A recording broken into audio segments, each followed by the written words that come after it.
তেসলো মনারে আজকে first time একলা রাইখা ঘরে যাইতেছি তার পিসির ঘরে। তো স্নানুন করায় ভাত তুত খাওয়ায়া রেডি করা পাঠায়া দিছে। আর দেখো আমার কিরকম আদর দিতেছে। হেরে ছাইরা যাইতে একদমই ইচ্ছা করতে আসলো না, তারপরও বাধ্য যাইবার লিগা। কিছু কিছু মারা আছে বাচ্চাগুলোরে ছাইরা কেমনে যেন জায়গা আমি এটাই বুঝতে পারি না। আমি একদিনের লিগে যাইতেছি বা একদিন বা 2 দিনের লিগে, তারপরেও পারতেছি না, আমার বুকটা একদম ফাইটটা যেতেছে গা। আর মানুষের যেন কেমনে বাচ্চা ছাইরা জায়গা। দেখো আমার অবস্থাটা। আমি হসপিটালে আইছি, কিন্তু অপারেশন হইব আমার এটার ভয় নাই, কিন্তু আমার বাচ্চাগুলোরে যেন থয়ে আইছি ওইটাই বহুত খারাপ লাগতেছে। তারপরে তাকে বাবা কইতাছে যে একটু নমস্কার করে নাও যাওয়ার আগে।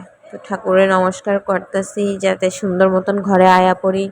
ভয়ও লাগতে আসলো, আর কিন্তু খারাপ বেশি লাগতে আসলো আমার মেয়ের লেগা, ছোট জনের লেগা বেশি। কেন কি এখন পর্যন্ত হেরা আলগা রাখি নাই, এই ফার্স্ট টাইম।